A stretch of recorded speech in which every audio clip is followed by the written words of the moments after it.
what a home is for them. Okay, the Basotho homestead. I don't know if you can see with this lighting. It's too light. Okay.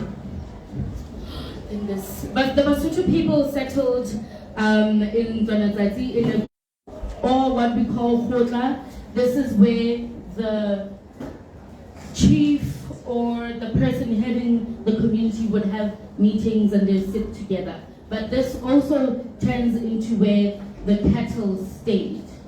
This is where the cattle would go after they've been headed by the shepherd's men. If you can see in the picture, I don't know if you guys can see, but it's a very round space, and in between is where they would protect the cows. So,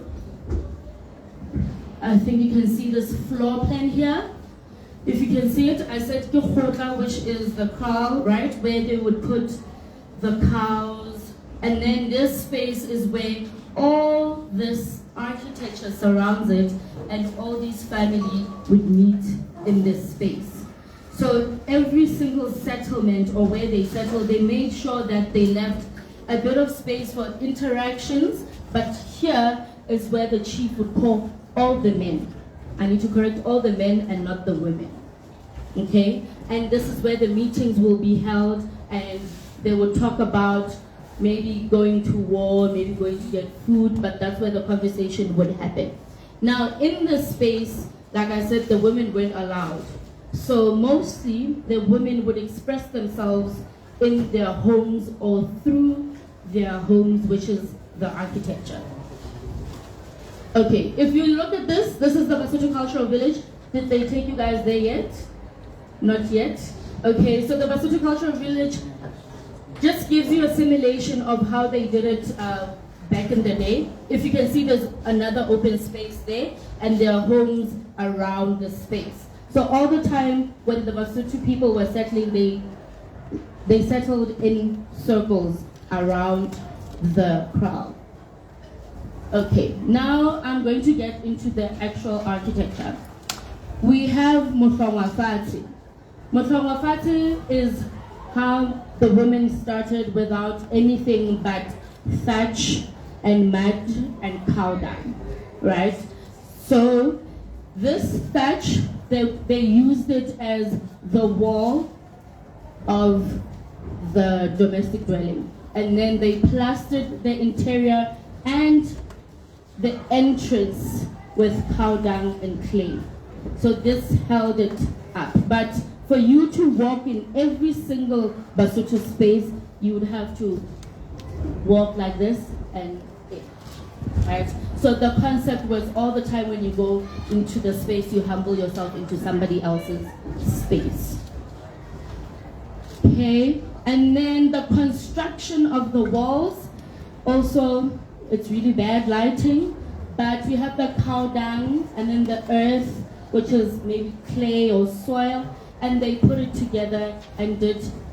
If you can see this picture here, it shows that there's a bit of, the thatch doesn't go all the way to the floor because the water would make it rot, blah, blah, blah. So they did just a step there, in a 900 millimeter wall of the cow dung and clay just to keep it stable. Oh, and then they did the thatch roof. I don't know if you can see. This roof will then be seen outside like that, if you can see, but you won't see that interior wall if you're outside the home. And then this is the rendezvous. The rendezvous is a space that's all over. This is the space that's known as the Basotho home. It's round and it has what you saw in the beginning there.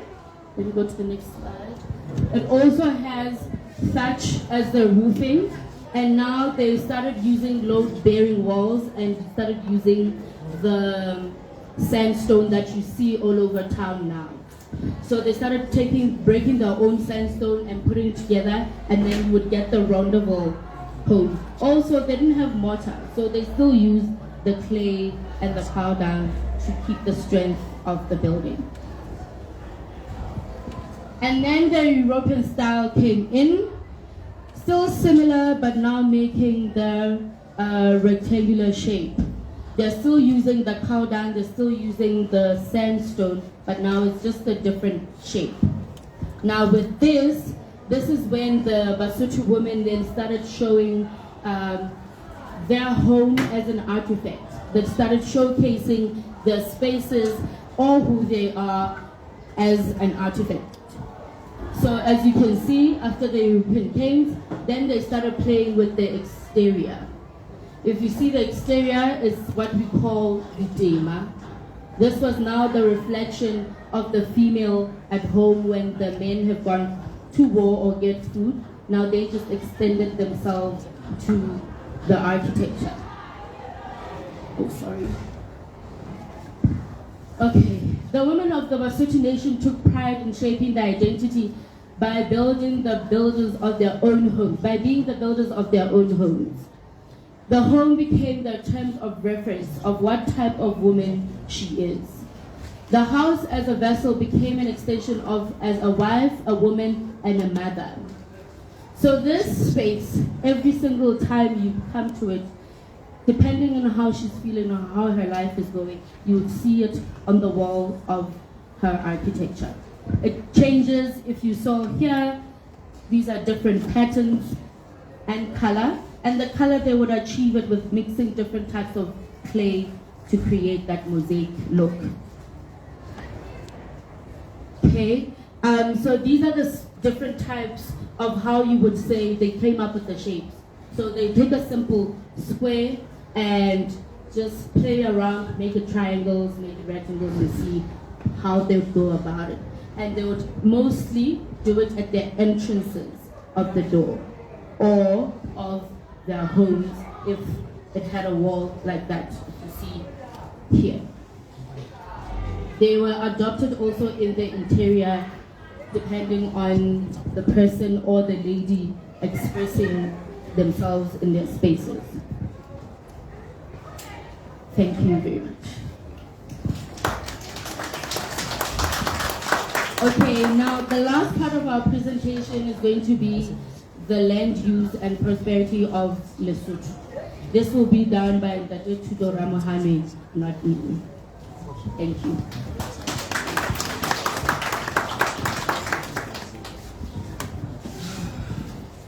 Thank you very much and good afternoon to everyone.